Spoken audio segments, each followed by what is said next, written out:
Qin Shi Huang dilahirkan dengan nama Yingzheng.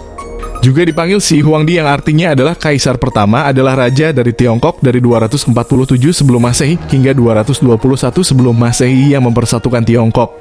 Memiliki silsilah keluarga yang penuh intrik dan kebijaksanaan politik.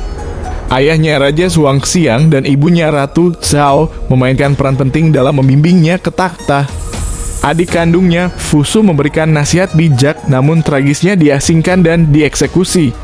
Keturunan Qin Shi Huang seperti Ershi dan Hu Hai melanjutkan jejaknya setelah kematiannya, menandai kelanjutan dinasti yang monumental dalam sejarah Tiongkok.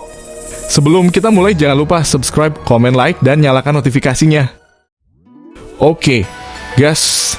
Qin Shi Huang merupakan kaisar pertama yang berhasil menyatukan Tiongkok. Namun metodenya termasuk tindakan kejam seperti membakar buku dan mengubur hidup-hidup para cendekiawan untuk mengendalikan opini dan pemikiran di seluruh kekaisaran yang baru terbentuk. Tantangan yang dihadapi Kaisar Qin Shi Huang dalam memerintah dan menyatukan Tiongkok. Dalam usahanya, ia mengimplementasikan perubahan hukum, hierarki, mata uang tunggal, pengukuran standar, dan bahasa tertulis yang umum.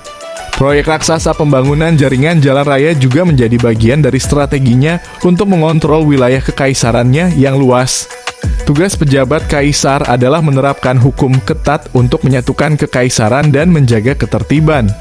Serangkaian tur inspeksi yang dilakukan oleh Qin Shi Huang pada tahun 220 untuk mengawasi konsolidasi dan organisasi kekaisaran yang baru disatukan.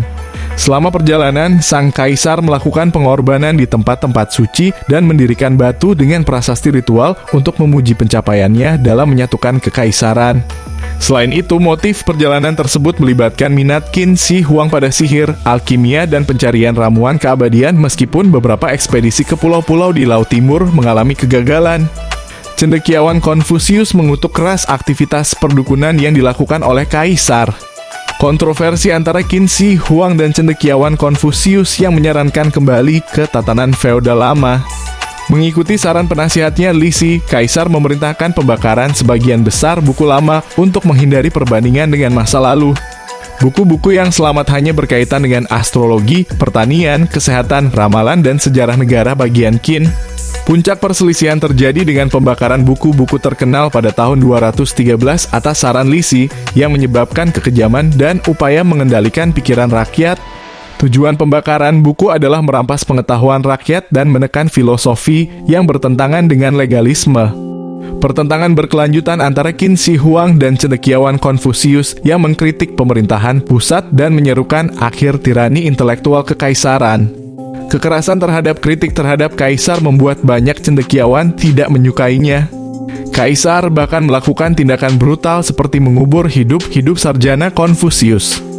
Meskipun putranya Fusu mencoba menasihatinya agar tidak melakukan tindakan keras tersebut, Qin Shi Huang tetap keras dan mengabaikan saran tersebut.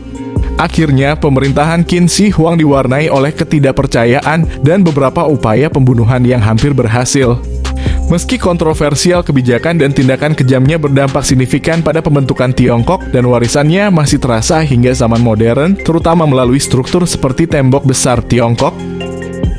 Terima kasih telah menyimak video ini. Sampai jumpa.